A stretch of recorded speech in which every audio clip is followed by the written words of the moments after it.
About a year ago, I bought my friend Baldur's Gate 3. This game won Game of the Year last year, I believe. It won a ton of awards, right? And I have about 1,000 hours in it. And you see me playing in the background a long time ago. So again, I did buy this for my friend, but we never played it until last week. Now, I have a very interesting pattern of gaming. I like games that I feel like I can roleplay in. That's why I love Skyrim so much. I know people have given Cyberpunk 2077 a hard time, but I genuinely enjoy the atmosphere. Baldur's Gate 3 has so much RP flexibility. Sure, if you play the game, I'm sure you know the quest line is pretty linear, but it does have numerous endings and pathways. So I was telling them, yo, first of all, we got to play because I bought this game for you like last year. We got to get this done. You know what I'm saying? Like, there's no point of you just sitting in your library here on Steam. So I said, if you want to play, bring your Dungeons and Dragons character, and I'll bring mine, and we'll roleplay like we're playing D&D, except in Baldur's Gate 3. Since I played this game so much, I know how to present situations and scenarios to make this more fun as well. Now, his character, as he explained it to me, is a vampire. There's also a vampire character in the game. It's one of the main faces of the game, right? Now, we ended up having a whole discussion about this, and we were talking about Skyrim and, just general Elder Scrolls lore, and I find this somewhat frustrating. Not at my friend. I'm not mad at him about this, but in general, because it made me think about something a little bit more.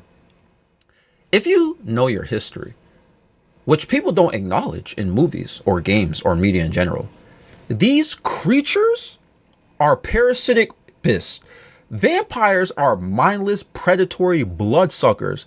Man, Twilight, Vampire Diaries, and other things be like, nah, vampires are just these pale looking chads with a six pack. So attractive. Bruh, these dudes be sacrificing babies, getting intimate with dead, rotting corpse and just overall bodies. They kidnap, and in many old myths, vampires usually wanted to target pregnant women and babies. Because why? A baby's blood is pure. A baby's soul and energy is pure. So the vampire goes strictly for the babies or the pregnant woman. It's not that simple as vampires want blood. They want your body too. And in many traditions, it's been noted how aggressive they are towards getting that. If you have blood, they'll be attracted to your body too, which is why they have also been known to feed off of dead bodies in multiple ways, not just drinking their blood. They'll feed off of you in another way while you're dead, right? But they get turned on by bodies that have blood in it, even if dead.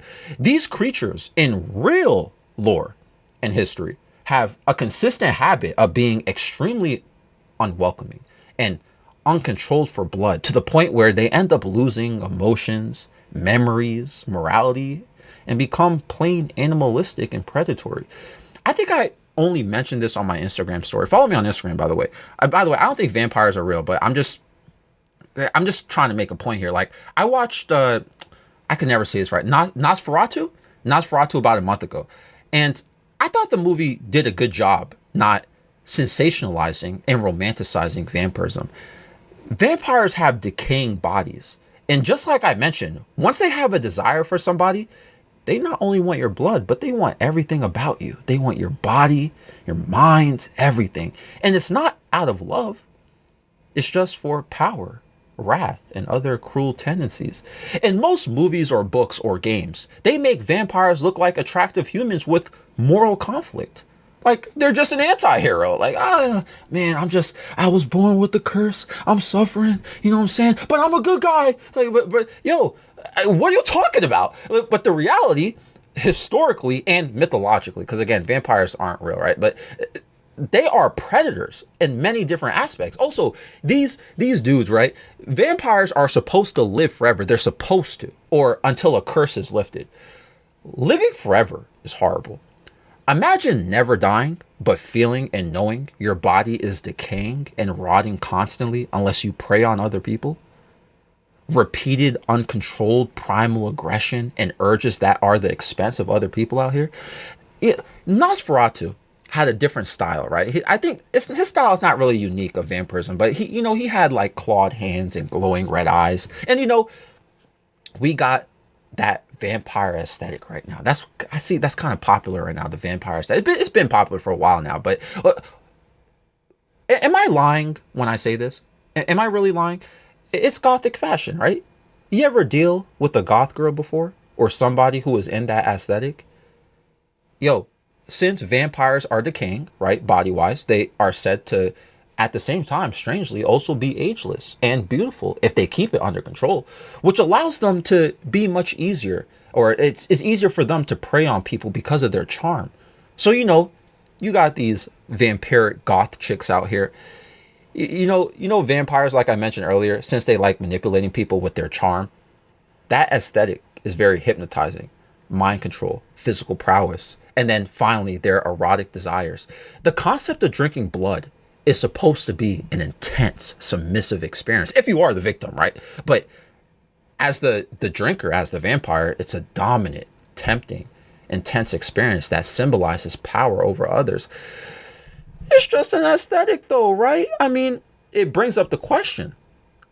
If we were to rationally approach this topic with simply fashion, I mean, the idea is that a beautiful being is hiding a savage, inhumane hunger underneath them, whatever that be. It's funny because goth girls tend to be like that. Am I lying? Am I lying? Yo, y'all be obsessed with these vampiric scene girls, gothic girls, and it's like hypnotizing. And then once you actually talk to one, it's like, bruh, this isn't fun anymore. Okay, out of fairness, I'm overgeneralizing and being a little silly here. But let's be real. Not every girl who's into the scene or gothic or vampire aesthetic is some manipulative, emotionally unstable, or erotically unhinged person with no real personality outside of their look, right? Right? Right? At least I like to think that's not the case. You know what I'm saying? I like to think, I like to think that's the case, right? They're not, there's some real personality outside of their look. I mean, surely not all gothic scene or vampire inspired girls fit that stereotype. I hope. It would be unfair to put everyone into that category. But at the same time, I know there are people who completely buy into this aesthetic to the point where it becomes their character. And yeah, I'm sure some people will disagree with me on this, but like, now speaking from personal experience, I've dated 2 girls in the past who were deep into this vampire aesthetic, or they were goth or some scene of some sort, right? And let me tell you, it was an experience, extremely erotic. Yes. Obsessed with materialistic things to maintain their aesthetic. Yes. Personality, a bit juvenile, if personality was present. And I have to say that because sometimes it would be very predictable and bland. I mean, if it wasn't predictable, it would mostly be their personality was mostly erotic only, or they had some desire for, again, something. They always have extreme desires for stuff for some reason. I don't know if that's a gothic girl stereotype as well, but they're always into, it's everything 0 to 100. You know what I'm saying? They always got to get everything. They just want something so much. That's what it is. Like, and that's just my own experience though. I'm not trying to speak for everyone who embraces this style. I'm sure there are plenty of gothic or vampiric girls who are deep, intellectual, and emotionally balanced individuals.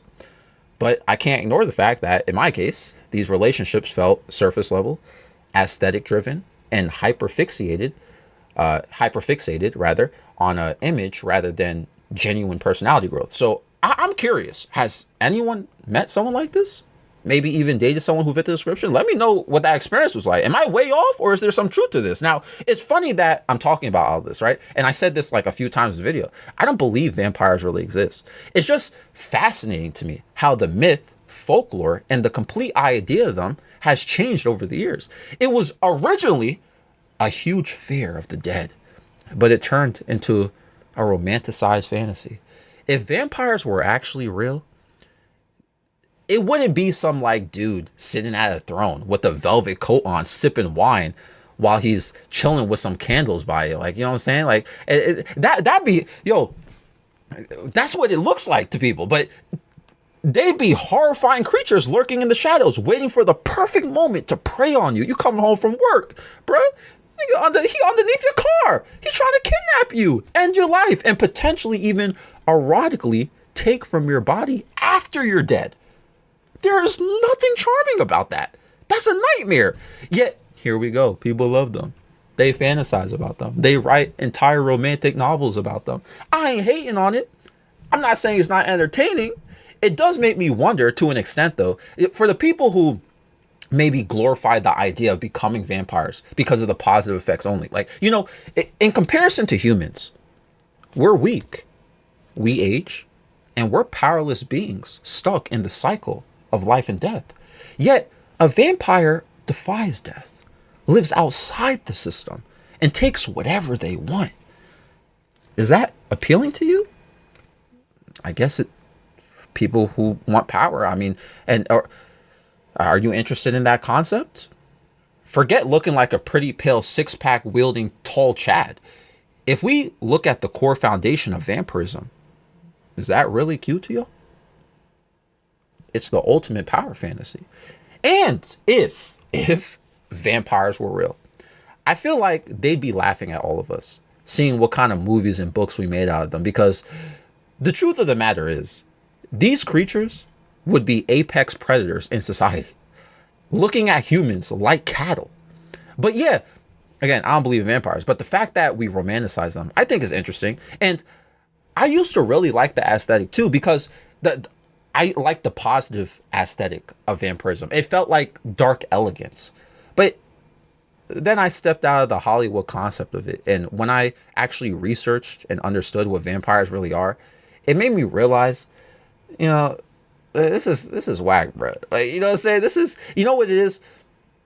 This is like somebody who wants power and they fantasize about it. Like people who genuinely want to be like vampires, or like they're obsessed with the concept of it or the idea of it. Forget just the aesthetic things. Like, this is ego.